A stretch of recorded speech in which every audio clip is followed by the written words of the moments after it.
بارش ہو جاتی ہے تو آپ پریشان ہو جاتے ہیں. اب بارش کا پانی آپ کا پڑ جاتا ہے، تو اب یہ بارش کا جو پانی آپ کا پڑ رہا ہے اس کے کیا احکام ہیں؟ یہ احکام جو ہیں امیر اہل سنت کے رسالے کپڑے پاک کرنے کا طریقہ مع نجاستوں کے احکام اس رسالے میں مذکور ہے. اور امیر اہل سنت کا یہ رسالہ دعوت اسلامی کے اشاعتی ادارے مکتبۃ المدینہ سے حاصل کیا جا سکتا ہے. دعوت اسلامی کی ویب سائٹ www.dawat-islami.net سے بھی آپ اسے ڈاؤن لوڈ کریں گے، انشاءاللہ عز و جل مل جائے گا. اسلامی بہنوں کی نماز کے اندر جو رسائل ہیں ان رسائل کے اندر بھی یہ مل جائے گا. اور اس وقت آپ یہ دیکھ رہے ہیں کہ آپ نے ڈاؤن لوڈ کہاں سے کرنا ہے. یہ ہمارے آئی ٹی مجلس کا ویب ایڈریس ہے اور اس ویب ایڈریس پر آپ اسے سرچ کر سکتے ہیں، انشاءاللہ مل جائے گا اور آپ ڈاؤن لوڈ بھی کر سکتے ہیں. اس میں سے میں مدنی پھول پڑھ کر عرض کر دیتا ہوں. چھت کے پرنالے سے بارش کا پانی گرے وہ پاک ہے، اگرچہ چھت پر جا بجا نجاست پڑی ہو. اگرچہ نجاست پرنالے کے منہ پر ہو، اگرچہ نجاست سے مل کر جو پانی گرتا ہو وہ نصف سے کم یا برابر یا زیادہ ہو، جب تک نجاست سے پانی کے کسی وصف میں تغیر نہ آئے.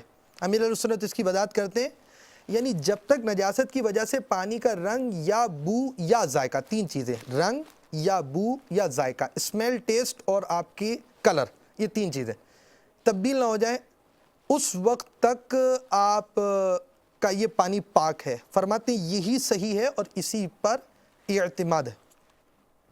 اگر میہ یعنی برسات، بارش، رین رک گئی اور پانی کا بہنا موقوف ہو گیا، ٹھہر گیا، پانی بہہ نہیں رہا، گر نہیں رہا، وہ جو آپ کے نالے وغیرہ، وہ جو اوپر آپ ہول بناتے ہیں جس کو پرنالا کہتے ہیں، جس میں سے چھت سے پانی گرتا ہے، رک گیا، تو اب وہ ٹھہرا ہوا پانی، جو رکا ہوا پانی ہے، جو پانی سٹے کر چکا ہے، بارش رک چکی ہے، پانی اوپر رک چکا ہے، اور جو چھت سے ٹپکے، اب جو ٹپکے کیونکہ اوپر نجاست وغیرہ موجود تھی، یہ نجس یعنی ناپاک ہے. نیچان والی گلیوں اور سڑکوں پر بارش کا جو پانی کھڑا ہو جاتا ہے وہ پاک ہے. یعنی آپ کی روڈ ہوتے ہیں، جب بارش ختم ہوتی ہے تو آپ دیکھتے ہیں کہ روڈوں پر یوں پانی گرا پڑا ہے. اب پانی اس کی چھینٹیں پڑ گئے، کیا ہو گیا، کیا نہیں ہوگا، میں نماز پڑھوں گا نہیں پڑھوں گا، جماعت چھوڑوں گا نہیں چھوڑوں گا. آپ تسلی رکھیں، اس پانی کا حکم یہ ہے کہ جو گلیوں اور سڑکوں پر پانی جو کھڑا رہتا ہے وہ پاک ہے، اگرچہ اس کا رنگ گدلا ہو جاتا ہے، مٹی کی طرح کا کلر ہو جاتا ہے، وہ کلر اس کو کچھ نہیں کہتا. جو سینٹ کلر یہ بن گیا، اس کی وجہ سے یہ پانی ناپاک نہیں ہوتا.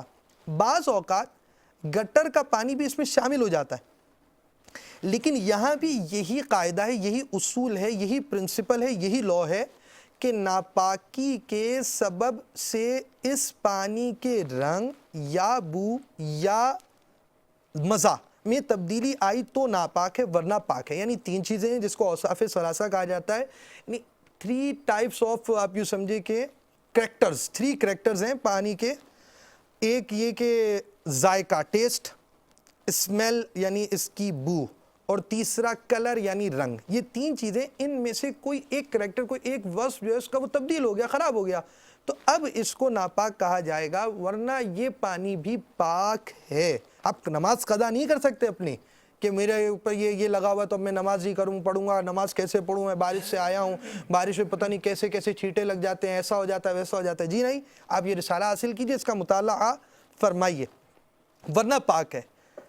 اگر بارش تھم گئی، پانی بھی بہنا بند ہو گیا، بارش پھر رک چکی، پہلے آپ کو ہم نے چھت کے پانی کے رکنے کا حکم بیان کیا تھا، اب ہم زمین پر آ چکے ہیں، بالکل گراؤنڈ پر ہیں، یہاں بارش اب رک چکی ہے. جب بارش رک گئی ہے تو اب کیا حکم ہے؟ پانی بھی بہنا بند ہو گیا. پانی جب آپ کا ہوتا ہے، جب بارش ہوتی ہے تو فلو ہوتا ہے، پانی بہتا جا رہا ہے بہتا جا رہا ہے. اب بارش رک چکی ہے، پانی بہ نہیں رہا، یہ بالکل سیدھا کھڑا ہوا ہے اور داد دردہ سے کم ہے، اور اس میں کوئی نجاست یا اس کے اجزاء نظر آ رہے ہیں. مثلا گٹر ہے، آپ کو صاف صاف نظر آ رہا ہے، گٹر ہے، آپ کو نظر آ رہا ہے ناپاکی ہے، ایسی چیز جو باقاعدہ آپ کو نظر آ رہی ہے، تو اب یہ پانی ناپاک ہے. یہ پانی اب بالکل ناپاک ہے. بارش ختم ہو چکی ہے سر، آپ یہ سمجھ لیجئے اپنی بارش رکی ہوئی ہے اور آپ کا پانی بالکل ٹھہر چکا ہے اور داد دردہ سے کم ہے. ٹھہرنے کے بعد اس میں آپ کو نجاست نظر آ رہی ہے. جب یہ ساری چیزیں پائی جائیں گی، اب یہ پانی ناپاک ہے، ورنہ آپ اس کی ناپاکی اس انداز سے صرف گمان کر دیا ناپاک ہے، اس سے ناپاک آپ نہیں کہہ سکتے۔ صلو علی الحبیب صلی اللہ تعالی علی محمد۔ مجھے اپنی اور ساری دنیا کے لوگوں کی اصلاح کی کوشش کرنی ہے۔